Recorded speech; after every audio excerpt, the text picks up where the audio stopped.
somebody is checking out the blossom pumpkin.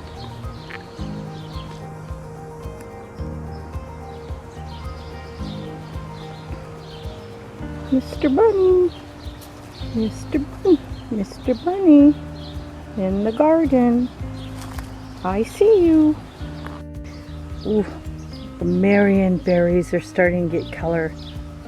They're so delicious, I can't wait. And there are going to be mini quarts of raspberries. The pollinating bees have been very busy and every flower has been pollinated. The birds usually get the majority of the berries, even though there's so many my husband and I can barely eat all of that we pick. But this year I'd like to make jam. So we have completely covered the raspberry and Marion berries. And we'll see what kind of harvest we get. Behind the carrots, there are white strawberries. They were gifted to me decades ago. I don't even remember how long ago. Before 1990. They taste like wild strawberries. They're wonderful. Well, the chickens have found the dust wallow I made for them. It's a place where we burn branches and things in the wintertime, and I add a little bit of wood ash from the stove to their wallow. It's a chicken's way of vermin control. The little crawlies that get on them, lice or mites or whatever, they're chickens, and they're going to get it from rats that come around or squirrels. Even deer will pass lice and mites on to livestock. So this is a natural way of controlling them. Allow them access to wood ash and they will wallow in it.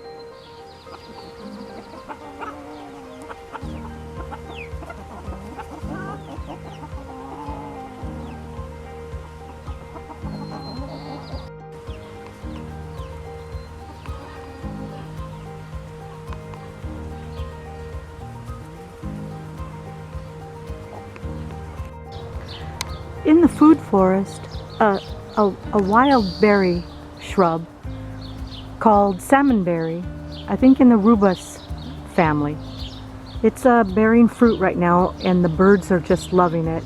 It's like a yellowish orange raspberry, and it's called salmonberry because my father told me it resembles salmon eggs in the streams, and he used to let me pick as much as I wanted up in the woods when we would be fishing. And so it just volunteers in the food forest area in the wild garden. It also comes up in various parts of the garden and we have to be careful it doesn't take over. It's a very large shrub. I don't think there's any berries left on it. The birds, let's see, oh there is a berry that's not ripe, and there is a berry that a bird has already eaten. The wild roses, the species roses, have already set heps, and these are higher in vitamin C than oranges. And so if you've never had rosehip tea, boy, you're in for a treat when you do try it. It's really delicious. So these, when they're dry, I often will come out here and pick a basket full of the dried hips. I just let them dry on the bush. In the secret area where the rose maiden statue is, and the purple clematis that is going up the Paul Ricault rose, I have an apple tree. I'm not sure if I've showed it before. It's called a king apple. This was a favorite apple when I was a child growing up on the farm. My parents had an ancient tree in their 100-year-old orchard. It's a variety of apple that's really crispy and juicy, and it ripens late summer. We'll have to support this branch. The apples will be so heavy. This is a very young tree.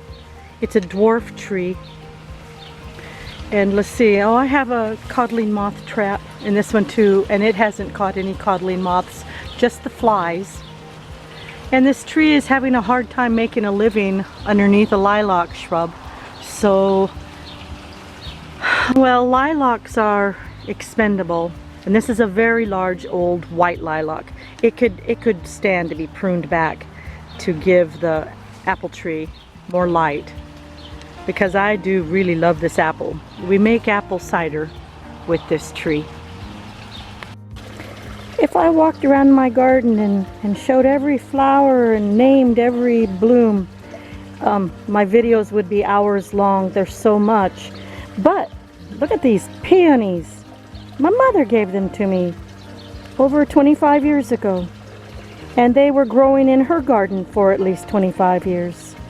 So these clones are, well, they're almost as old as me. Oh, I can't resist showing another rose. This is Mozart. We keep it trimmed into a smaller round shape. I don't know if I've said this before, but I don't spray my roses with insecticide. I don't fertilize them.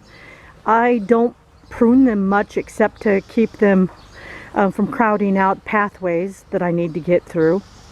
They either have to make it on their own or they don't make it. I'm not sentimental about roses.